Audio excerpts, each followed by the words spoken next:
أعوذ بالله من الشيطان الرجيم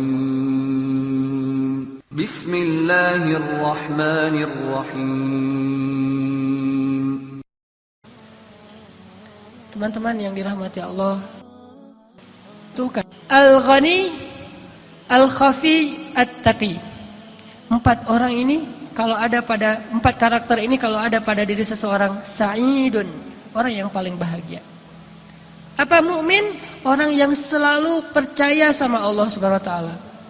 Orang yang kalau dikatakan la tahzan, innallaha ma'ana, maka selesai sudah masalah dia. Abu Bakar pernah khawatir ketika sedang bersembunyi di dalam Gua Thur bersama Rasulullah. Kemudian dikejar oleh musuh-musuhnya, ingin membunuh mereka, ingin menangkap mereka. Bahkan bisa saja saat itu juga kalau musuhnya ngelihat ke bawah, mereka akan langsung ditusuk dengan tombak, akan dibunuh di situ atau akan dibakar hidup-hidup. Kekejaman Abu Jahal itu sudah dikenal di kota Makkah. Dalam keadaan yang sangat khawatir, Abu Bakar berkata kepada Rasulullah, "Ya Rasulullah, kalau mereka melihat ke bawah kaki mereka, kalau mereka melihat ke bawah betis mereka, mereka akan menemukan kita ya Rasulullah. Mereka akan menangkap kita ya Rasulullah." Dalam keadaan Abu Bakar sedih, khawatir, galau. Dan itu sifat manusia. Orang mukmin pun mengalaminya. Orang beriman pun sekelas Abu Bakar khawatir, sedih, galau. Tapi obatnya tetap iman. Bedanya mukmin dengan enggak mukmin. Orang mukmin kalau ada sedih, kalau ada galau, kalau ada khawatir, obatnya itu adalah mengingat Allah. Ala bidzikrillah, ala bidzikrillah tatma'innul qulub. Itu mukmin. Innamal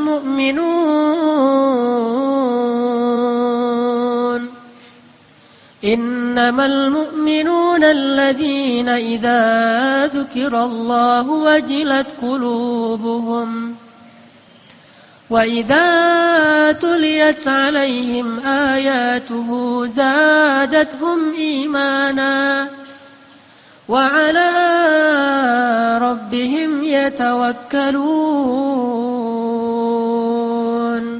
Itulah obat orang yang beriman. Mungkin dia juga galau, mungkin dia juga lelah, mungkin dia juga sedih, mungkin dia juga khawatir. Tapi begitu diingatkan dengan nama Allah, tenang ada Allah, tenang Allah membantu. Bukankah semua itu di tangan Allah? Langsung dia menjadi tenang. Itulah mukmin. Sedangkan orang yang tidak beriman, walaupun dia mengaku mukmin, walaupun KTP-nya Islam, tidak berhasil menjadi tenang dengan disebutkan nama Allah. Itu nggak ngaruh buat dia. Dia tenang. Ketenangan dia cari jauh-jauh dengan jalan-jalan. Dia mencari ketenangan itu dengan belanja. Dia mencari ketenangan itu dengan menonton. Dia mencari ketenangan itu dengan mendapatkan uang yang banyak. Dia mencari ketenangan itu dengan ketemu teman. Dia mencari ketenangan itu di semua tempat kecuali di langit. Dan dia tidak akan mendapatkan ketenangan yang sejati. Pada akhirnya dia tetap akan mengeluh. Tapi bagi orang mukmin, Allah di hatinya. Sehingga ketika dia diingatkan dengan nama Allah, otomatis dia menjadi tenang.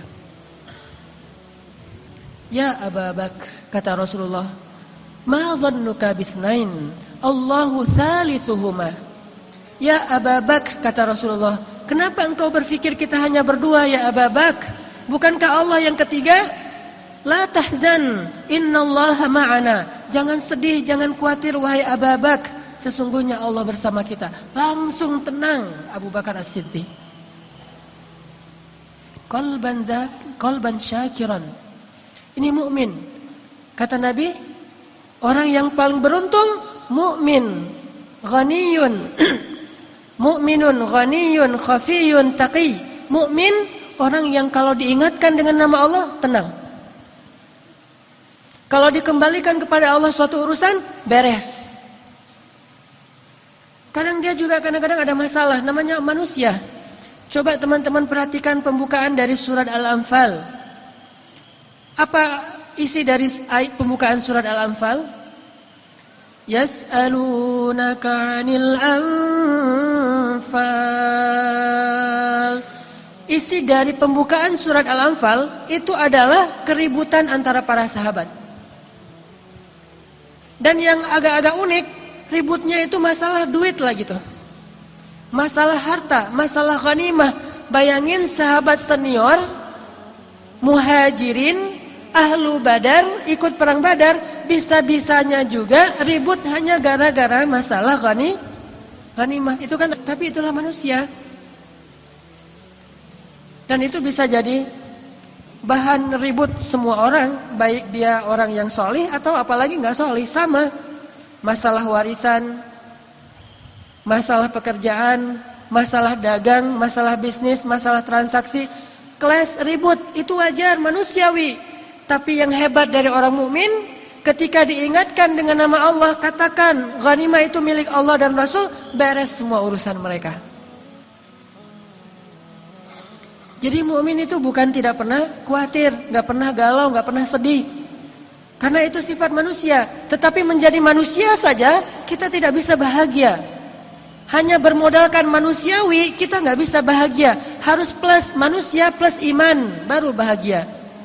Innal insana lafi khusr. Jelaskan ayatnya. Pada dasarnya kata Allah manusia itu khusr, rugi, sengsara, ngeluh, itulah sifat manusia. Khuliqal insan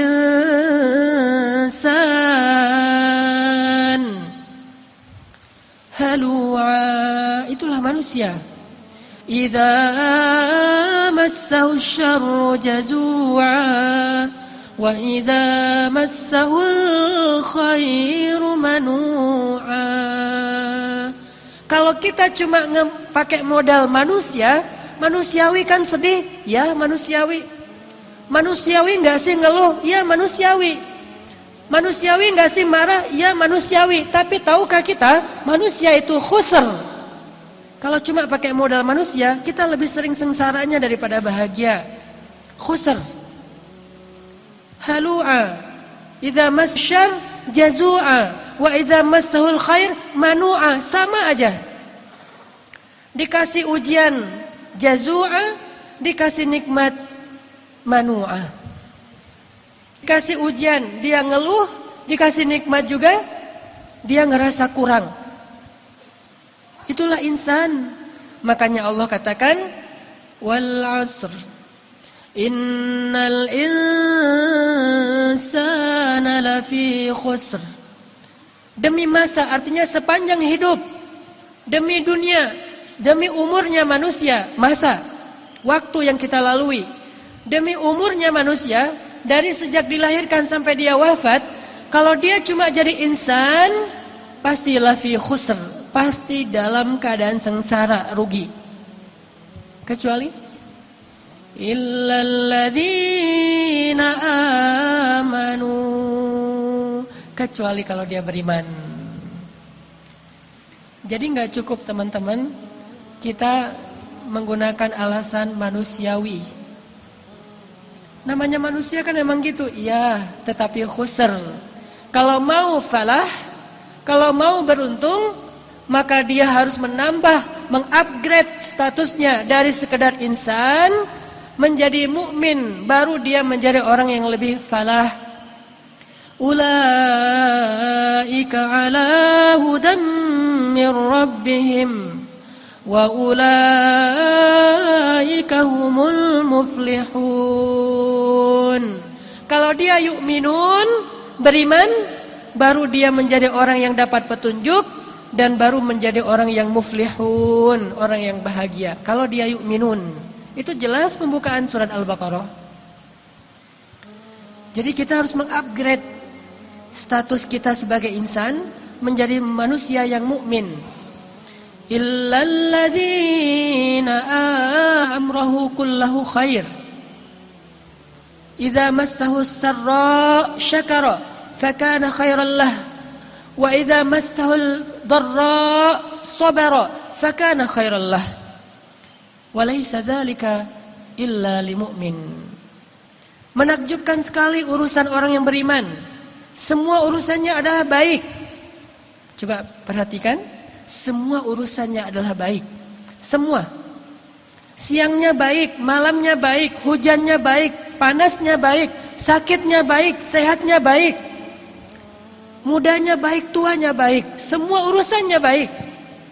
Miskinnya baik, kayanya baik, sendirinya baik, ramainya baik. Semua urusan dia baik. Idza massahus sarra syakara. Kalau dia diberikan nikmat, kegembiraan, dia bersyukur.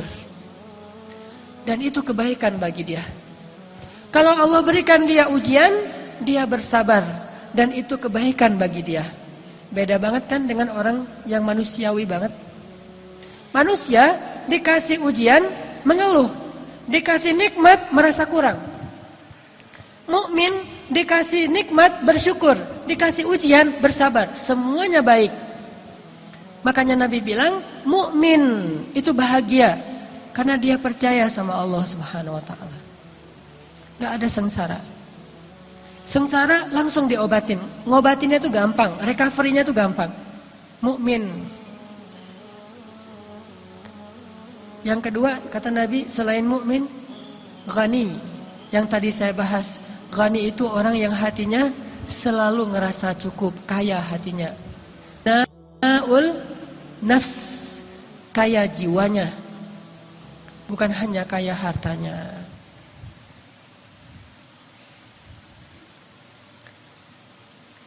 Benar-benar teman-teman, kalau kita mau jujur, terus kita ngeperhatiin gitu, orang yang kaya harta, selebriti, terkenal, semua Allah kasih nikmat hidup dia. Rumahnya ada kolam renang pribadi, mobilnya mobil Alphard, terus dia juga terkenal, hartanya udah gak kehitung, bahkan kadang-kadang duitnya udah gak ada serinya, udah saking banyaknya duit. Tapi kalau kita perhatikan dia, ternyata dia ngeluh-ngeluh juga. Kita ngelihat dari jauh, kayak cemburu gitu, pengennya hidup kayak gitu, rasa-rasanya kalau dapat itu saya pasti bahagia. Jangan simpulkan dulu, coba kenali dia lebih dekat. Pas kita ngedeketin ke dia, kita baru mengetahui dan mendengar langsung, ternyata dia tuh gak bahagia. Kalau Allah gak ngasih hati yang bersyukur, jiwa yang kaya, tetap gak bahagia. Saya punya banyak teman kayak gitu soalnya. Ketika awal-awal saya jalan sama dia punya mobil bagus lah. Yang harga mobilnya itu di atas 700 juta. Ustadz, jalan yuk gitu. Ayo, jalan sama dia. Naik mobil, dia nyetir. Pas masuk ke mobilnya tuh rasanya kayak masuk pesawat kelas bisnis. Enak gitu. Wangi, nyaman, kedap, suara di luar gak kedengaran. Suara musik sedikit aja. Musiknya tuh sound system di mobilnya aja udah berapa puluh juta. Enak banget mobilnya, kendaraannya. Langsung saya berpikir, aduh kalau jadi dia pasti bahagia banget ya, seneng ya. Saya salah sangka. Baru jalan sama dia setengah hari, mulai kebuka nih satu persatu. Mulai satu demi satu dia keluhin.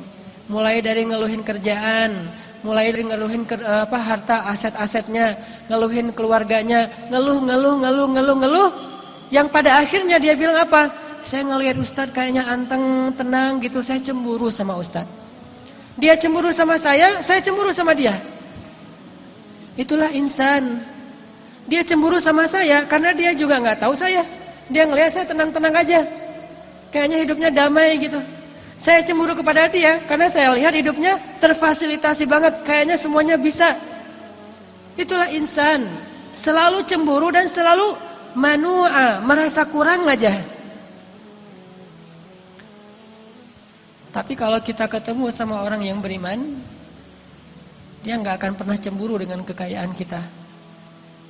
Sehingga ada seorang laki-laki, hamba Allah yang solih, sedang nangis. Dia nangis gitu di masjid. Terus datang temannya nanya, ya fulan, kenapa kamu menangis? Apakah kamu kurang makan hari ini, belum makan? Kata dia, bukan. Kenapa kamu menangis? Apakah kamu tidak punya kendaraan? Kata dia, bukan. Kenapa kamu menangis? Apakah kamu punya masalah di keluargamu? Kata dia, bukan. kenapa kamu menangis?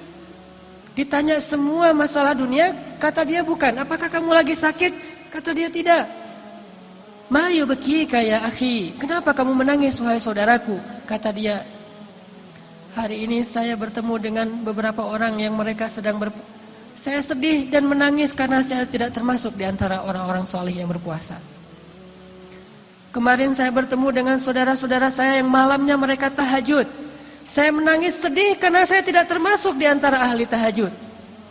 Saya bertemu dengan orang-orang yang menghafal Al-Quran. Saya sedih karena saya tidak termasuk di antara para pembawa Al-Quran. Dia menangis karena dia tidak termasuk di antara hamba-hamba Allah yang solih menurut dia. Ini air mata yang paling Allah cintai dari hambanya. Itu orang solih. Tidak menangis karena harta. Tidak menangis karena dunia. Kalau dia mengeluarkan setetes air mata, tetes air mata yang diridhoi oleh Allah, yaitu tetes air mata, kalau bukan karena takut kepada Allah, pasti karena dia cemburu kepada orang solih.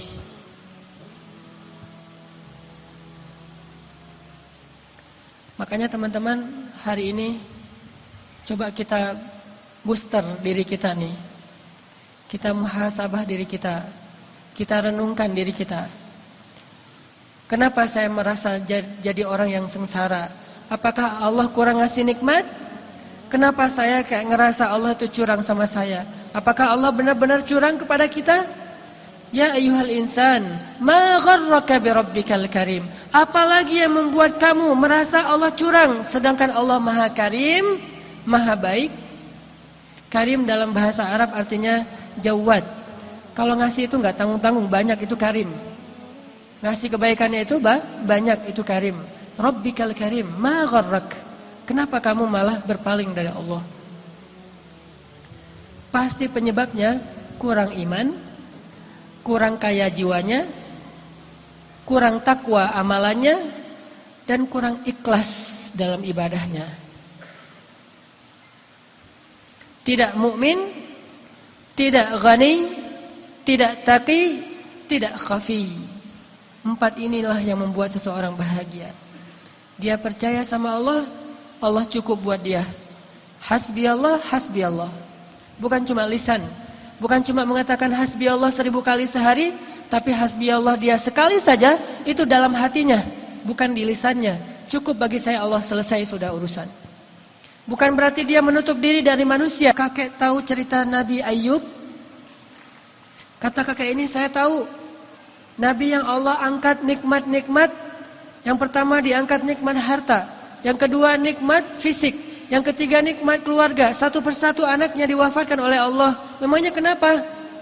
Abu Ubaidah mengatakan, wahai kakek, sepertinya Allah Subhanahu wa ta'ala sedang memberikan keistimewaan Nabi Ayub kepada kakek. Anak kakek satu-satunya yang tersisa sudah wafat, meninggal dunia dimakan serigala.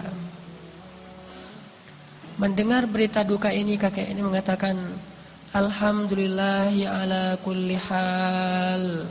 Kemudian setelah mengatakan alhamdulillah, Allah mencabut nyawa kakek ini. Wafatlah dia dengan kalimat terakhir memuji Allah Subhanahu wa ta'ala. Wa akhiru da'wahum. Akhir dari ucapan ahli surga, kata Allah, fihima aynani tajriyan fabi ayyi ala'i rabbikuma tukadziban fihima min kulli fakihatin zawjan فبأي آلاء ربكما